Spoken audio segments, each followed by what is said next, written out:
Boston Celtics. They've made 2 trades today, early this morning, and then one a little while ago. The one that early this morning that came up was the one of Jrue Holiday getting sent to the Portland Trailblazers for offering Simons. Please correct me on how I say that Yeah, because I do not know how to say his first name. Anthony, like Penny Hardaway. Anthony, Anthony, thank you. Anthony yeah, Simmons. Okay, thank you. And Simons, 2 Simons. Two yeah, one M. second round draft picks for Jrue Holiday. We'll go if you want. Actually, I'll mention the second trade so we could talk about it. Just the second trade just happened a while ago. I'll say like an hour ago. Was Kristaps Porzingis getting traded to the Atlanta Hawks and a second round pick for George Niang and another second round pick. So it was a swap essentially. So with those 2 trades that went on today, you are a Boston Celtics guy. This is your team. How do you feel about this trade, and what do you think that it would do for you guys? I love the trades, mainly because we're already handicapped into having to do the trades. If I had just, the money aside, you got new ownership, they're going to move these guys. They don't want to be in the luxury tax. They're still in the luxury tax, right? So if you're not aware, NBA people, there's tiers to, how much money you're going to pay, in terms of just not just your salaries, but taking additional hits financially. Can't just stack up with the most expensive players, right? So you have your limit of how much money the NBA is going to allow you to spend before you get taxed. Once you hit that tax number, after that, there's 2 aprons where it's like, all right, you're getting set luxury tax, and then there's you went so far over, there's an apron, and then there's you went so far over as a second apron, right? So the Celtics were way in the red. They're at the highest level. This gets them out of the second apron. So we knew already that they were going to get rid of Porzingis. We knew Jrue Holiday was going to be gone.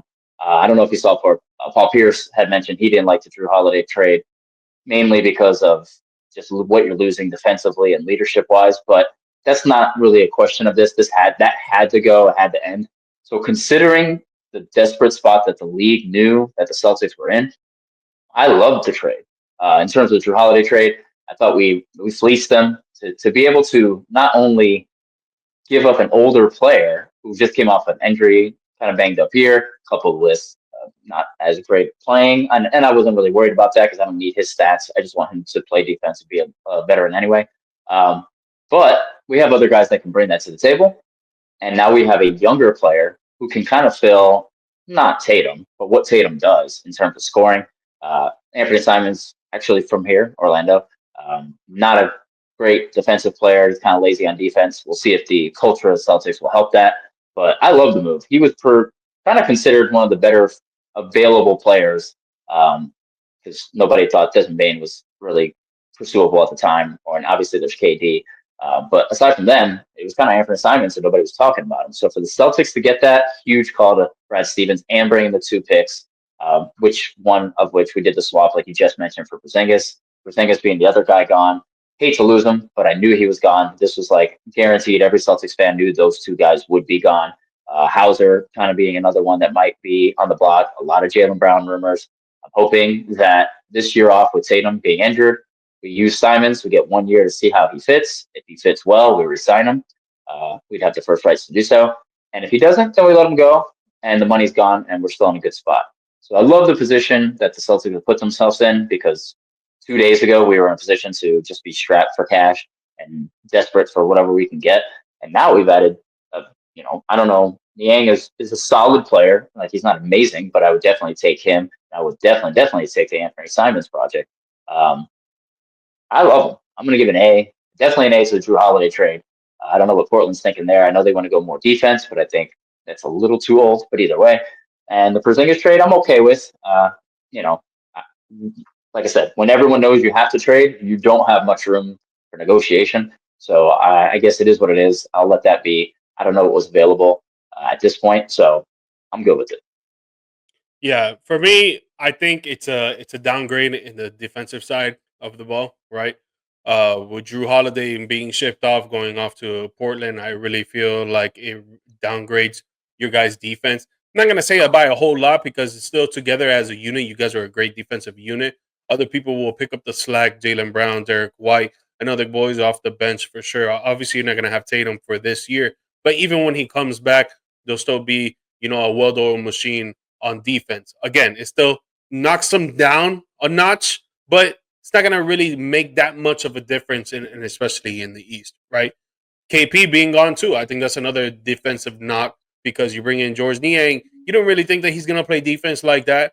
He's more of an offensive player or role player that can do what he needs to do out there on the floor. He can facilitate a little bit.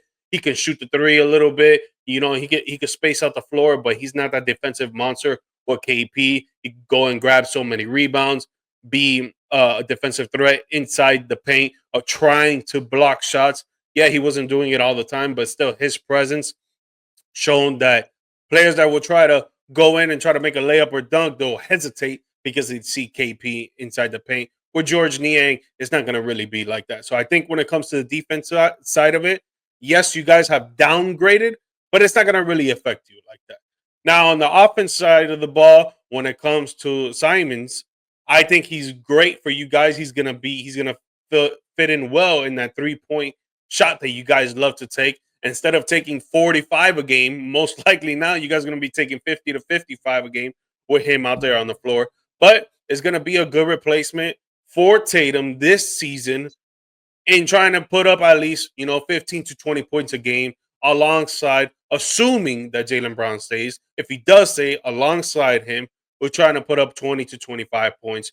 And Derek White as well, that he's been showing that he can be a great offensive arsenal in the last 3 years. He's been showing that he can prove himself on the offensive side of the ball. So he is another one that could put up 15, 20, or even 25 points a game. So I think on the offensive side of it, I think it is an upgrade from Jrue Holiday. Jrue Holiday was only putting up maybe 10 points a game on some great nights, 15.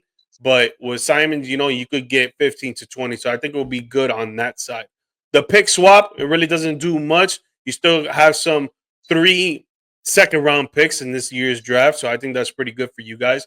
But if I would have to give it a grade, I would say maybe a B plus. And with just the Boston Celtics and how they love to play basketball and how they love to play defense and offense, I don't really think it's going to change so much dramatically. I think you guys are still going to be in contention to try to make it to the NBA Finals and all that. Yeah, I hear you. Definitely. Basketball wise, losing through holidays is always going to be a step back. He is our veteran leader. He calms us down when we are shooting too many threes. He gets to the basket. He passes well. He defends the best perimeter player. I love everything about him. But knowing that we had to go into this getting rid of him, there was a 1% chance we were keeping him. To be able to get what we got, I was happy for that. Yeah. So with Jrue Holiday being shipped out there, there's rumors that have already been put on the news or even on X or Instagram, TikTok, or whatever, that he's pissed off that he's getting shipped out there. I mean, he knew he was getting traded. He probably did not know he was going to go to Portland. Portland, man. Like if you're That's into rough. like the big city stuff and you're going to Portland, that's gonna be crazy. Like quiet over there. It's gonna be That's a chill vibe. yeah, super crazy scenery change. And you ain't But you winning.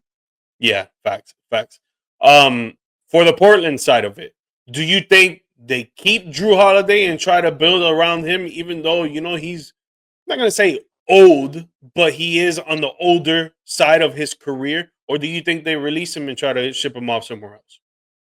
So I don't think they can release him because he has the rights to his extension to pick up the player option. So at that amount of money, I doubt he turns it down just to go play somewhere else. I mean, unless he just, he is a veteran kind of guy. He is a chill person.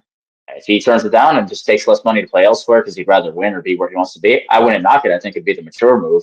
Mhm. But most guys don't turn down the amount of money he just signed for because he's not getting that money anywhere else. So it would be a significant cut. And then if he's doing that, he's obviously doing that to join a contender. And most contenders are probably floating in that near first apron I was referring to, meaning you only have, 12 mil or whatever, an extension in cap space for signing a veteran. I don't know, where he would go. I think someone like Denver would be a good fit, but I just don't think that's an option because of how much money he would have to turn down. So I think Portland wanted to go all defense. They complained about Simons not playing defense. They have a couple young guys there that can make them probably one of the better perimeter teams. I think they're trying to copy the Orlando mold and get a couple guys on the perimeter that can play defense. He is older, so you can't really build around him, but you can establish over the next year or two, that he'll be there, that this is the direction the team wants to go, and then hopefully you get the right draft pick or you sign one free agent and make a run. It's just I don't think Portland has ever signed that one free agent in my lifetime.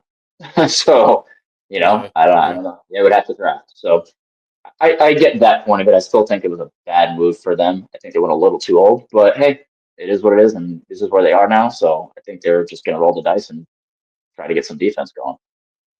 Yeah, if I would have to put some money on it, what Drew Holiday's next move would be, I think that he will try to get up out of there and try to go somewhere where him and his family want to be at. Because if he's pissed off that he's going over there, yeah, you're still playing ball, you're still getting paid a lot of money. But if you want to choose where you want to go and try to go to a contender, because the Trailblazers are not going to be contenders for a long time.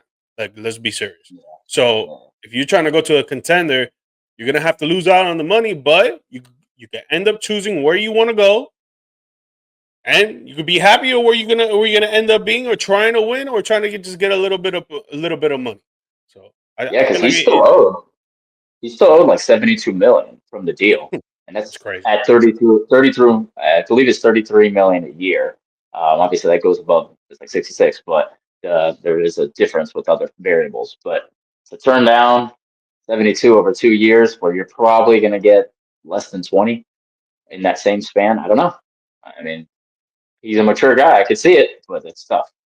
Yeah, gotta thug it out. If not, if not, you Yeah. don't get paid at least 20% of that money. Stuck in Oregon like Yeah, Dame was.